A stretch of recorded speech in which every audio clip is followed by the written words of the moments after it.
Kyokushodan, qui est le kata de base. Le premier kata que tous les enfants apprennent en commençant le karaté.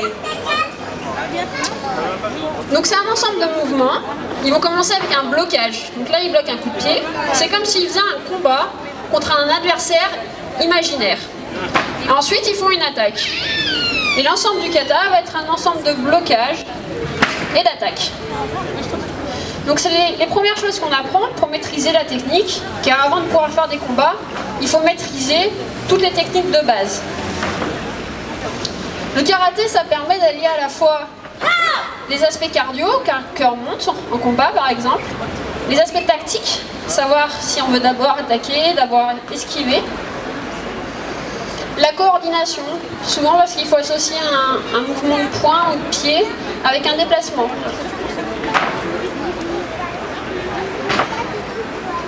Donc là, vous avez différentes ceintures sur le podium. Vous avez une ceinture jaune, donc c'est la première ceinture, le premier niveau. Quand ça fait à peu près 1 an, vous faites du karaté.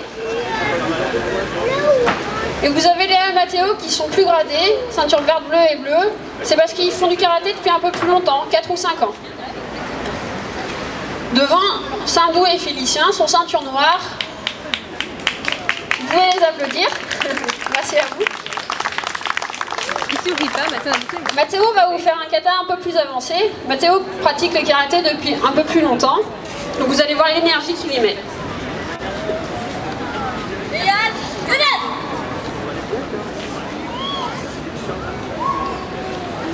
Le karaté, ça permet aussi aux enfants d'appréhender le stress et de savoir le gérer. Parce qu'on leur demande régulièrement de faire un kata, par exemple, comme ça, tout seul, devant une audience, en compétition, ou devant ses camarades, en entraînement.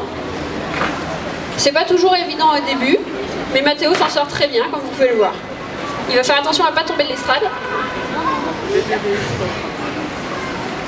Ça travaille la concentration. Vous pouvez voir sur ses yeux la détermination et la concentration qu'il a.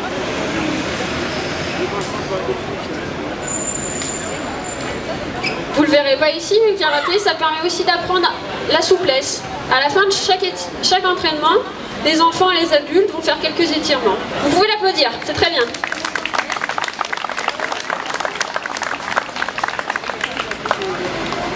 Allez, on va enchaîner avec quelques petits combats. Donc ils vont mettre des protections, là vous voyez des petits gants rouges. En karaté, on n'a pas le droit de toucher au visage. Un petit peu au corps et pas au visage. Donc les gants sont là uniquement pour prévenir les accidents, même si on n'est pas censé se toucher à la base.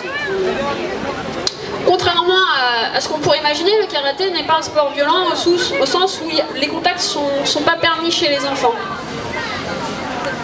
On doit faire ce qu'on appelle une touche très légère. Allez, Musubidashi. Ouais.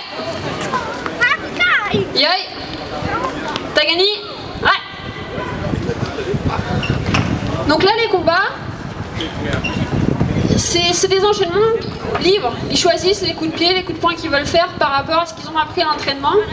Ils vont esquiver, ils vont enchaîner plusieurs mouvements. Et le but, c'est d'aller essayer de se rapprocher de son adversaire, le toucher très légèrement, sans le toucher, et puis de vite ressortir pour ne pas se faire contrer en retour.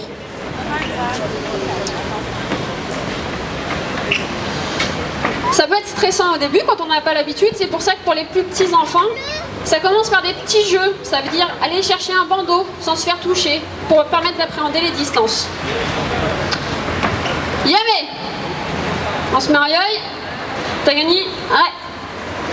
Allez, ils vont laisser place aux adultes, ils vont se mettre en ligne. Musubidashi.